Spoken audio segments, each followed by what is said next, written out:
Before we jump into the episode today, I want to share something with you from my heart. First of all, thank you so much for listening to the podcast. I really can't tell you how much your support means to me. We've been doing the podcast now for almost 4 years. I can't even believe it. And I'm so grateful for each and every single one of you that listens, shares an episode with your friends, sends me a DM or a text message letting me know how an episode resonated with you or any aha moments. Seriously, I couldn't be more grateful to be able to create this podcast. It has been such a blessing in my life, and I love hearing the ways it's been able to provide value in yours as well. One thing you might not know is how much work it takes to be consistent with a podcast. In fact, did you know that the majority of podcasts don't make it past episode number 10? And we are well beyond that. And it's just a lot thinking of the episodes, recording them, editing them, managing the guests, making sure that everything runs smoothly and gets uploaded consistently and regularly. And so that's why I have created an amazing opportunity for you to support the podcast monetarily. And in exchange for that, you will get exclusive premium subscriber content. So for as little as $3 a month, you can become a premium subscriber of the podcast. And every month I will upload new voice-guided workouts and breathwork meditation audio for you. So that way you can work out with me, coaching you in your ears. You can also take a moment to reduce your stress and relax and come down and ground down with one of my breathwork audios.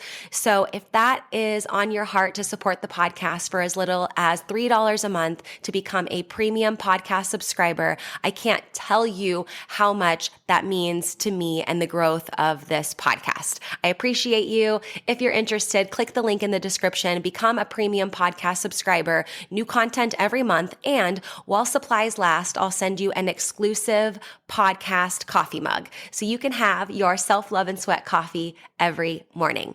I appreciate you. Now let's get into the show. Welcome to Self-Love and Sweat, the podcast, the place where you'll get inspired to live your life unapologetically, embrace your perfect imperfections, break down barriers, and do what sets your soul on fire. I'm your host, Lunden Souza.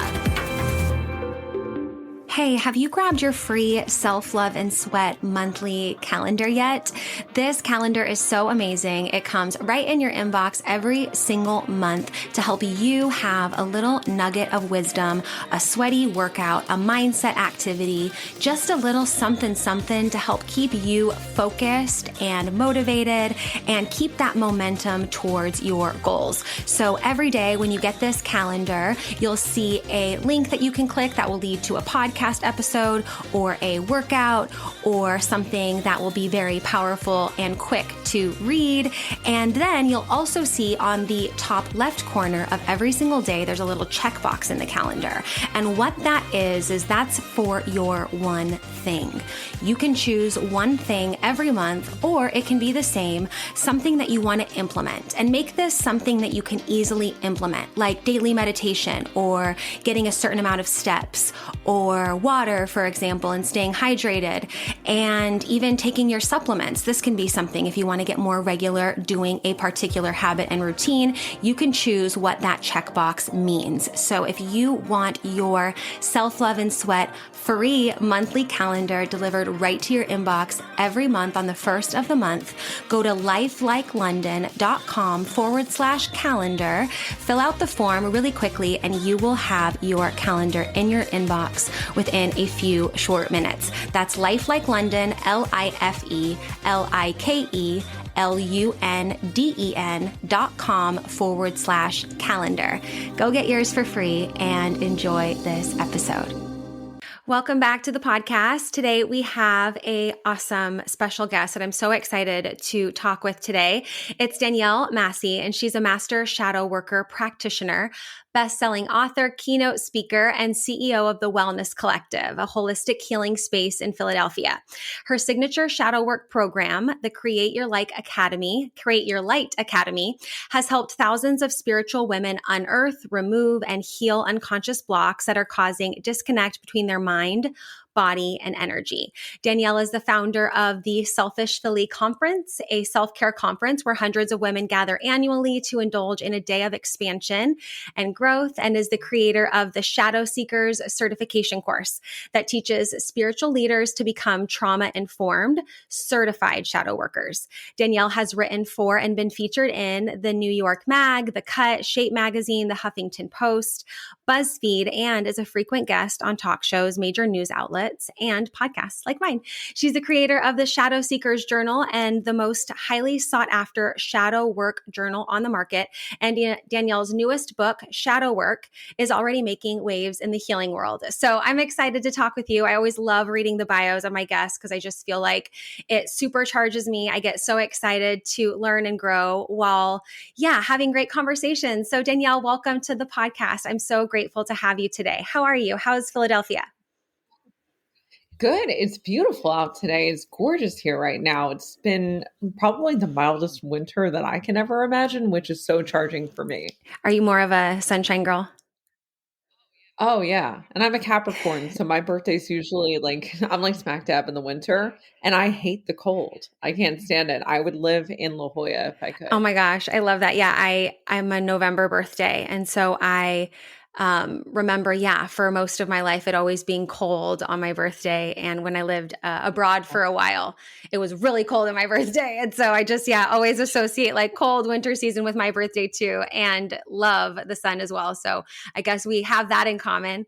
I'm so excited to talk Exactly. today because I have not done this topic on the podcast before on shadow work. And of course, I have my own internal representation of this, have delved in it a little bit as a student. And so I just want to start there. Like, what is shadow work? I know you do a lot of conferences, you've written a book on it, you coach on it.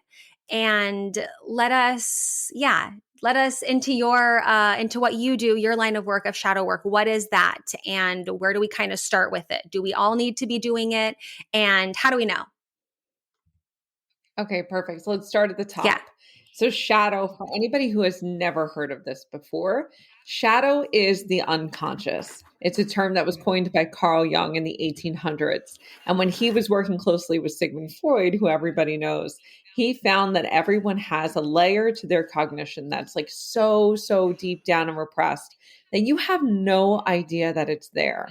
And the vast majority of our memories are stored within the unconscious mind, which is fine for the most part. When we were living until we were 40, it wasn't a big deal. But now that we're living into our 70s, 80s, and 90s, it's posing a problem because there's only so much storage in the unconscious mind. And what happens is the stuff that's hidden and buried down there tends to bubble up and cause trouble for us throughout our lives. It gives us anxiety, it makes us depressed, it changes our personalities, and it becomes a problem. Shadow work is the process of going into those unconscious memories to pull them up to the surface, to deal with them in the moment. And I know that if everybody's seen, like on TikTok, people talk about shadow work all the time, and it's usually shadow work Mhm. journaling, right? Like everybody's like, pull out a piece of paper and a pen, here's a prompt, which is great, but it's not actually shadow work because from journaling, we can only access what's called the subconscious mind. We can't go all the way down. The unconscious can only be accessed through a special brainwave state called theta. It's like that space that you're in when you're drifting off to sleep. You know, when Mhm. you're like almost asleep, you're not quite there yet. Like you could get up and answer a phone call if you wanted to, but you could also pass out in a few minutes.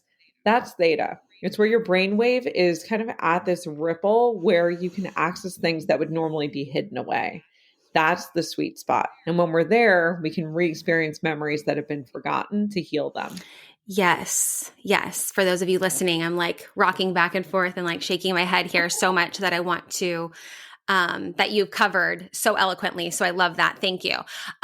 Theta. So I do a lot of meditation, and I know that that's the state that we go into when we're meditating. We're like that, awareness and also where am I kind of dichotomy of consciousness, which I love and I found to be so healing.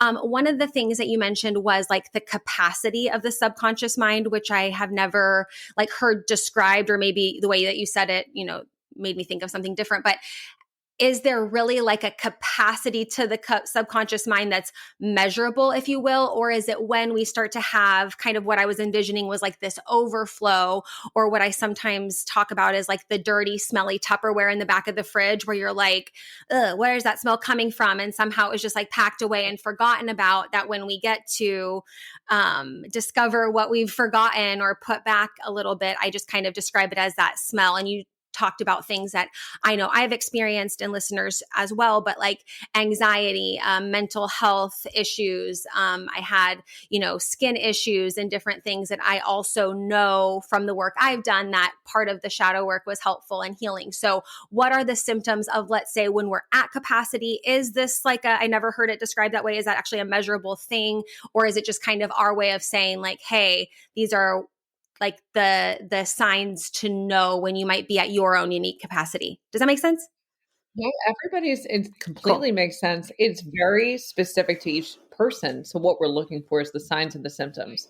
I double majored in psychology and cognitive neuroscience in undergrad, and my cognitive neuroscience professor, the first one I ever had on day one of class, was like, everything you learn today is already outdated because the information about the brain is vast and we don't know anything. Like the things that we've uncovered, it's so small compared to how intense the information there The is. most So intelligent up to this, people that I talk to always are like, we don't know anything. I don't know anything, So yeah, I love that you said that, because I love talking to people who are like so delved in their craft and then still like, and we still don't know shit. So I love that.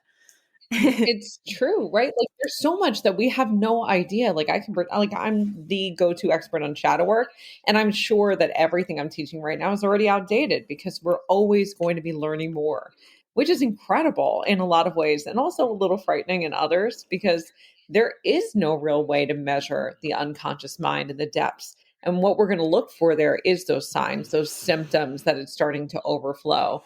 Like you, mine was kind of like a combination of mental and Mhm. physical. Like I had some stuff happen with me. I'm actually someone who is a cancer survivor. So that was the big turning point for me where I realized something was horribly wrong internally and I couldn't put my finger on it. And it happened the week of my 30th birthday that I got diagnosed. So it's not always the stereotypical anxiety and depression. Sometimes it's other things like lupus. Sometimes it's hormone issues. Sometimes it's gut health. And sometimes it's your skin.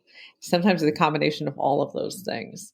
But what we're looking for is to start to see some of this stuff bubble up to the surface. And the way that I think about it is kind of like triggers. Like you're being triggered in some way, whether it's skin things happening or a situational Mhm. thing. Like if you're in an experience at a family's house where someone says something and it just hits you wrong, that feeling where you just get Mhm. tweaked. And that tweak, when nobody else is bothered, you're looking around the room and literally everyone's like minding their business, nobody cares. That's how you know there's something underneath that you have to get to. I love your analogy about the fridge. For me, I always say it's like a junk closet. The unconscious mind is like a gigantic junk closet that over time we're stacking stuff into, we're piling it up. And depending on you and your personality and how resilient you are, you're either going to be able to stack it up really high or it's going to start to overflow faster. But at some point, you're not going to be able to shut that door anymore. And that's where shadow work is imperative. It's better if you do it before that point, but you can't avoid it once you get to the overflow. Yes, totally. I love visuals like that. How do you, okay, so talk about your story a little bit. So you discovered that your um, need for shadow work, I guess, came in in the form of, like you said, having cancer. Was this your big awakening moment that it was time to discover what was happening in your subconscious? Had you already thought about it before? And this was kind of like, I don't know, a kick, like a confirmation that you wanted to go down this path. What was your journey like in that process? It's so funny because it wasn't really cut and dry. Leading up to me starting shadow work and that cancer diagnosis, I was a therapist. I was working with patients every single day. I had a caseload of anywhere between like 30 and 40 clients at a given time, which meant like double that in terms of the workload because you have to take notes for everybody, you have to come up with case plans. There was so much going into it. And I was teaching at Penn State University. I taught two classes, abnormal psychology, and I taught brain development for children. So those two courses, I'd be at school until noon, from like dropping my kids off at daycare at 7:30, running out to campus, teaching those courses multiple times a week because I had a bunch of sections of them, running to my office, eating a granola bar on the way, drinking way too much coffee to just keep me going, Hmm. seeing clients back to back until 9:30, 10 o'clock at night, getting home, taking a shower, and doing it again the next day. It was insane. So at the time, I had some of those warning signs. Like I developed shingles, which is something that you don't get unless you're severely stressed out or like 60 years old. So that was a big warning sign. My doctors were like, you need to slow down. And I was like, I can't. There's nothing in me that's making me want to shut down. And my business is really lucrative. And I was at the peak of my career and I was getting notoriety at Penn State. There were so many things going on that were positive that I was just repressing all the shit. I was burying it down and hiding it from myself. So when I got diagnosed with cancer, now in hindsight, it seems so obvious. But at the time, it was a complete shock. I didn't have any signs or symptoms for that either. It was like 0 to 100 of having no medical issues to full blown cancer. And it wasn't until I spiraled out of control. I was super depressed. I had to back off from teaching for a little while. I had to drop a lot of my caseload. And the ones who did stay on with me, I had to like take a break for a few months. It was a huge awakening for me of like everything you're doing is not working and you need to find another way. So I kind of took a step back when I got myself level enough and thought, what is it that I've been preaching to everybody else? And how can I actually practice that? And shadow work is one of the things I used to teach at Penn State. I taught this big lesson on Carl Jung and Freud. I taught them all about the shadow and the ego. And I was like, I always felt like I connected to that. And it always felt like something I was drawn to, but I never pursued it. So I found this woman in the UK named Allison, who was a shadow worker and a former licensed therapist like me. And she brought me on this 2-year journey into the shadow. And all we did every single week was shadow work, shadow work, shadow work. And it was intense. It was the most intense thing I've ever done. And at the end of it, I felt like a different Hmm. person and I've never gone back. Yeah. Yeah, I love this. I describe it as like an emotional rawness when you do a lot of shadow work. And I, you know, with my background in fitness and the way I would describe it to clients who I've worked with in this fitness space, and then also in this kind of like mindset, emotional, as you're talking about shadow work realm, to be like, okay, you know, when you do a workout and you haven't worked those muscles before, there's like this rawness, this soreness, this and I want to paint a picture for those listening, or at least talk a little bit about like, is there a right tempo to go for someone listening who's kind of like, okay, yeah, I'm into whatever this next step looks like. I've heard of shadow work or I'm learning about it now. What is the first step? Because of course we have, and I talk about this a lot, we have like a process of like, yeah, if we're feeling sick or go to the doctor, there's some like ingrained, like, you know, things that we just like do that, I don't know, deserve to be, I don't know, the opportunity to question and unlearn and do them differently. So if we're like, hey, I want to do shadow work, do we like Google, you know, shadow worker? Should we get a book first? What's that first step in beginning that? Because I feel like it's sacredly, wonderfully messy, all the things. And I just, you know, we can't expedite or change anyone's journey, as you know, and we all have to experience it. And I want to be able to provide that in today's episodes to be like, okay, what is those first good solid steps? So you're not like getting sidetracked. Like, what would you say are the first go-to steps and what does that look like?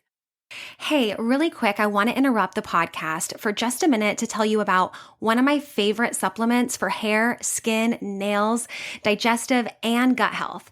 And that is Snap Supplements Super Greens with collagen. Now, if you're following me on social media, you've probably seen me post about this a bunch because honestly, this product tastes amazing and it's jam-packed with nutrients, like I said, to support healthy hair, skin, and nails. It helps support detoxification, a healthy immune system, and there's even probiotics in there for a healthy gut.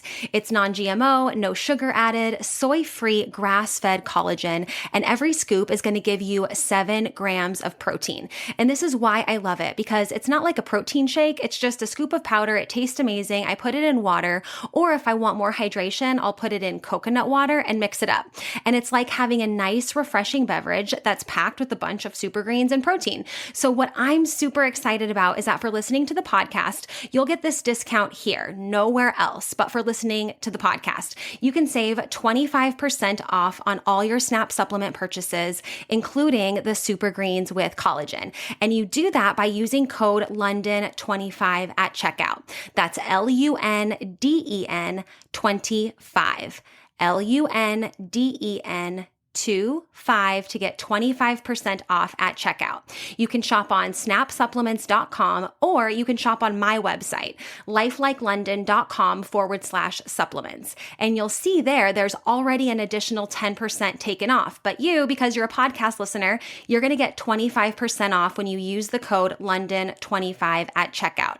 LUNDEN 25 at checkout to get your SNAP supplements, Super Greens, and collagen, and all your SNAP supplements for 25% off. Now, let's get back to the show. I love that you asked this because no one ever asked this question and it's so incredibly important. This is exactly how I formatted my book when I was writing shadow work and I was working with the publishing house and how I was going to present this because it's such a big topic. And for me, it's really always about understanding how it's immediately going to be useful to people. How is it that the second they start, they're going to feel like they're getting benefit and being able to move through it? So in my book, it does outline this. So if anybody's curious about going deeper, Shadow Work by Danielle Massi will take you there. But it all starts for me with education. And that goes for anything, whether it's this, whether it's going to the gym. Because I don't know about you, but like the first time I ever went to a gym, when I was like 16 years old, I showed up and I'm looking around and I'm like, what is everything? Like, I don't know what I'm looking at. It looks intimidating. I don't know how to work my muscles. I don't know how to have proper form. And so you're just floundering and it feels more disheartening than helpful. So education for me is how everything starts. Understand what shadow work is and what it's actually doing to your insides, because there is the opportunity for it to not go the way that you want it to if you're doing it incorrectly. So understand the proper way to do it. For me, this always starts with the brain. There's this loop that happens in how we store our memories called the subconscious feedback loop. This is something, again, I go really in depth with there. I'll talk about it at like kind of that surface level here. The subconscious feedback loop is the loop that creates your memories. There's 4 pieces to it. The first one is your sensory experiences. Every second of every day, you are taking in the world through your senses. You're hearing things, smelling things, tasting things, touching things. As you go through those experiences, you're essentially telling your brain what's happening. So if you touch a cup and it has like a texture to it, your nerve endings are lighting up and sending a signal to the brain. Or if you're listening to this, you're hearing the words in your head, it's getting signaled to the brain and that auditory nerve is picking it up. Your senses immediately create a chemical reaction in the brain. You guys know that as emotions. That's all they are. They're just chemicals. And those emotions are messengers. So that chemical reaction of emotions sends a message down to the body of what do we do? How do we react? And that's more chemicals. For anything that feels a little bit nerve-wracking, maybe a little bit anxiety-provoking, it's going to be adrenaline and cortisol. And that's going to start pumping through your body. That's going to make your heart start to race. It's going to make your breath a little shallow. It's going to make your head a little foggy, your palms sweaty. Your stomach might feel like there are butterflies. And when this happens, the loop has to be completed. So the chemical reaction now moves back up the spinal cord, through the nervous system, back to the brain in the form of a thought. All of your thoughts come from your gut. They don't come from your head. You think with your gut. That's why it's referred to as the second brain. And the thought is going to reinforce or negate the loop. So the way that our brains work is that when we have like certain neural pathways, certain highways in the brain laid down, we're always looking to reinforce them. We don't really want to learn new things. We don't really want to grow. We don't want to change. What we want is more stuff that reinforces what we already believe, because that keeps us in a safe state of known. Unknown stuff is scary for the brain because now new neural pathways have to be developed. So when there's people who love to learn and they love education, they're more the exceptions to the rule. So if you guys are listening to this and you're thinking to yourself like, no, I really like learning. I want to know new things. I want to go. You are the exception to the rule, which is awesome.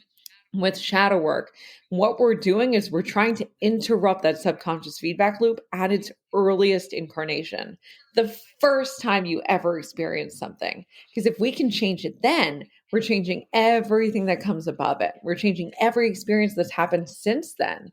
So if the first time you ever felt ashamed was your grandmother saying something mean to you when you were 4, that lays down a neural pathway that creates a subconscious feedback loop where the smells of your grandma's house, the sounds that you're hearing from the voice, the actual words that she's saying, the specific triggers, the physical reaction you had, whether you switched into fight mode, flight mode, freeze, fawn, whatever you did then is going to happen to you now, where you're dating somebody and they say something similar, or you could smell the same smell of like your grandma's house. Like, say your grandma always had jasmine in her house, or like the same chemical reactions happening. You get switched into fight or flight from something else. Your body is like, we've done this before. We know what to do, and it's going to pick it up right where it left off. So with shadow work, if we can go back to that first time and change it, like if you froze the first time this happened, or you felt ashamed, or you got really angry, whatever it was that happened then, if we can change it then, we can change what you do every point going forward, which means that you're going to feel more peaceful. You're not going to be as triggered. You're not going to have as much shit in that junk closet that we were talking about, because it's going to be all cleared out. So you're just going to be able to face the world in a way that's more balanced, and you're going to be more comfortable doing things that are unknown, because you're teaching your body that the unknown is safe and you make good decisions. Yes. So wonderful. Thank you. Thank you. I want to talk about journaling, because one thing that you mentioned at the beginning is that you liked journaling to process kind of what's going on consciously and what we're kind of currently getting and aware of in the moment. And what I've found through doing shadow work of my own is, when you have the moments of things coming up and coming to your awareness and being able to have the chance to rewrite that script, rewrite that story, make it mean something more empowering, make it mean something better for the future, that journaling has been super helpful. And these story rewrites, or one study I've been looking at a lot is on written exposure therapy. So literally rewriting it out and then making it means like your superhero story. So I found that to be so helpful. So in this, I don't know, just because this is something I talk about a lot and I've shared on social media or talked about as a powerful tool on the podcast here, do you feel like as a tool like that, it's great to like insert modalities in that way? Or do you feel like you have, better next steps, or what do you think about that? So I told you before, I wrote a shadow seeker's journal. So I obviously find it really Of course, helpful. yes. The thing that the thing that I find most helpful about journaling is that it's accessing the subconscious mind. So it's giving you a window in. So we might not be able to get to the root and heal the root, but what we can do is we can deal with the layers above the root. So for anybody who's thinking about doing this and it feels too much, or like it's really intense and they're not quite ready to go there yet, journaling is incredible at that point, because it's really like starting the process. And as you clear some of those lower level things, then it's easier to go to the really dark spaces. There's a lot of research that shows how things like written exposure therapy, narrative therapy, which is along the same lines of changing the story, flipping the script, are incredibly impactful. The difference between the two, and where it's really important, is consistency is everything with the written stuff. So if we're talking about journaling, we're not getting all the way to the root, which means that if you don't do it consistently and you don't keep that new narrative in your head, you're going to lose it. Neural pathways are formed in really interesting ways. There's a process called synaptogenesis of creating new neural pathways. And then there's synaptic pruning, where we're getting rid of old ones. Your brain is basically wired exactly how it's going to be forever by the time you're 25, because at that point, your brain has reached peak development and you've learned all the lessons you're going to learn, unless you want to grow more. So when we're doing something like journaling, you have to first break down the old pathways. You have to do some synaptic pruning. So you have to convince yourself with conviction that you don't believe the old stories. And that takes roughly around 21 days. That's why they say it takes 21 days to break a habit, because it takes 21 days to break down a neural pathway. And if you can break down that neural pathway over that 21-day period, then you have the space. to replace it with a new story. And you can convince your brain and your body and your energy that the new story is the one that belongs. So it still works. It's just a longer process, but it's still a beautiful one and something that I like to do too, because sometimes I don't even realize what's in the shadow that I need to Mm-hmm. deal with. And a quick journaling session, some free journaling where I put on Mm-hmm. some really earthy, cool music in the background. I light some candles. I sit down on the ground and I don't think. I just write. Things will come through where I go, okay, that's where I have to go on my next shadow Mm-hmm. work session. Now I know. Now I know where it is and where it's stuck in my body. So I just have to get to the source. Mm-hmm. And looking forward to finding, or at least now knowing what to look for, what modalities you can do to kind of get in the flow of like, okay, I worked on that, kind of now what's next? Kind of in what you've shared regarding your cancer diagnosis. And then for myself, I had some issues with family and, unleashing, a lot what was going on in my family line, kind of being as the catapult to work on the shadow within myself. And then afterwards, it was kind of like, yeah, okay, what else is there? This kind of feels good. This work I've been doing, while it was scary at one point, I kind of almost can't imagine my life without it. Have you found talk about how that feels for you? Because I'm sure it's that same craving for that change and growth, right? It is. It becomes an addiction. And so the same thing as going to the gym, right? Nobody wants to go to the gym if they haven't been there in 3 years. But the second you get into that routine and you start getting yourself there and you feel the endorphins and you feel the norepinephrine, it's all pumping through your system, making you feel incredible and you feel energized every day. You cannot imagine your life if you weren't going. And shadow work is exactly the same thing. Once you reap the benefits of it, where you feel that immediate change, like your life gets better, it gets easier. I know for me as a mom, I see it the most in my relationship with my husband and with my kids, where I'm so level. Like things happen and they hit these high highs and these low lows, and I'm like a rock hanging out in the middle. And it makes everybody more even. So I just could never imagine not having it there for me. And it's hard to think about it, especially if you haven't done it, where it's like, okay, do I really want to rip the band-aid off? Do I really want to go there and do all these things?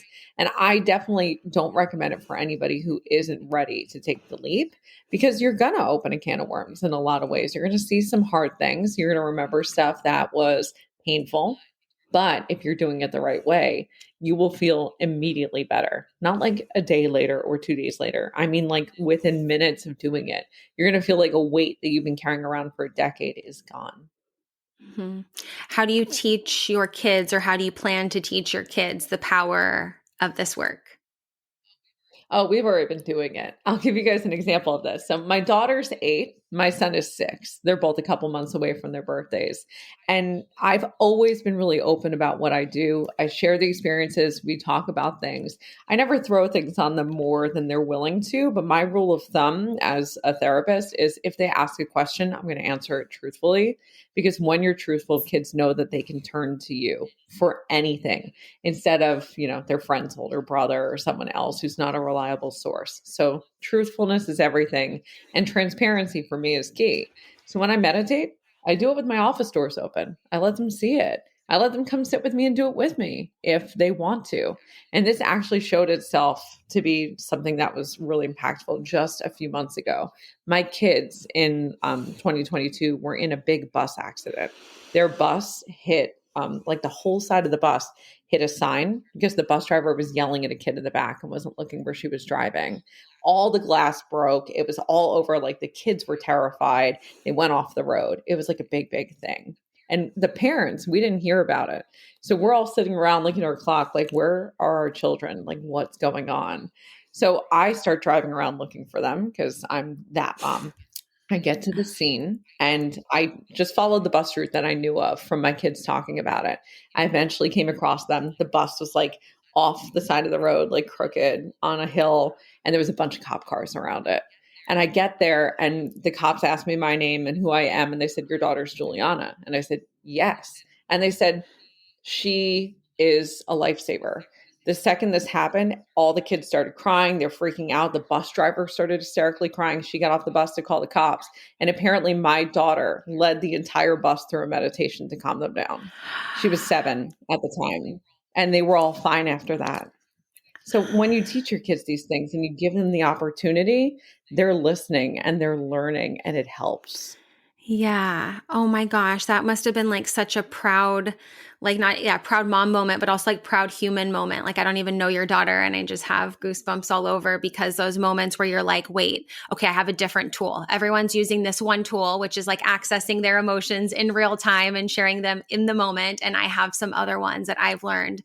And I'm not a mom, but I have a niece and she's 4.5. And I'll just be like, hey, I'm going to do my breath work right here. And sometimes she's distracted by her toys. And sometimes she comes and sits right next to me and we'll do breath work, and we'll do like heart opening breath and say out loud, what we're grateful for, who we love, and just like evoke those feelings. Because we do have the power to change them and have, kind of alchemize in the moment when we have the opportunity. And so I always love hearing from moms that, like you, because I have my niece and I love being around her. And I'm always like, okay, I didn't learn these tools until I was 30. So how can I translate this into like 3 to 5-year-old mind, and so that's cool. And what an amazing daughter you have. And what an amazing niece you have that she's already doing some of this stuff. And I like when you tell me stuff like this, it just makes me so excited for our future, because we didn't get to have any of these things. Like, we grew up at a time where, I don't know about you, but like if I was in trouble, like something went wrong, nobody asked me how I was doing or if I was okay. It was like, go to your room, and they unplugged my house phone, and I had to stay in there for like an hour. And the worst thing you can do in the moments where you need someone is isolation. And then we have our kids now, all these kids who are being raised by these really intentional parents who are like, let's talk about it. Let's breathe through it. Let's talk about gratitude. Let's talk about how it's okay to fail as long as we figure out a way to get back up again. The future is so bright with that stuff. And I'm going to be out of a job because there's not going to be a lot of shadow left if we keep doing that, which is exactly what I do. That's the goal, to not be needed, right? To have it be kind of healed. Oh, that's so wonderful. Thank you so much for your time and your love for what you do and for the light that you shine in this space of shadow work. Tell everyone, I know all the stuff I mentioned. I'll link everything in the description, but just, how we can stay connected with you, and tell us more about your book and resources that we can continue to learn from. Of course. So everything is in the same place at I am Danielle Massi on every social media channel: Pinterest, YouTube, TikTok, Instagram. My website's exactly the same, I am Danielle Massi. You can find out everything about the Selfish Philly Conference, which is a huge self-care conference that happens every year in Philadelphia. Hopefully one day I'm franchising it and bringing it across the country. But for now, you'll have to fly into the W, who are our partners, and stay in the most beautiful hotel you've ever seen for an epic weekend of self-care, health, wellness, and restoration with things like breath work, Kundalini, shadow work, amazing keynote speakers, full experiences from our spa partners, and so much more. So thank you again for having me. Thank you so much. I appreciate you. Thank you so much for listening to this episode of Self-Love and Sweat, the podcast. Hey, do me a favor. Wherever you're listening to this podcast, give us a review. This really helps a lot. And share this with a friend. I'm only one person, and with your help, we can really spread the message of self-love and sweat and change more lives all around the world. I'm Lunden Souza, reminding you that you deserve a life full of passion, presence, and purpose, fueled by self-love and sweat.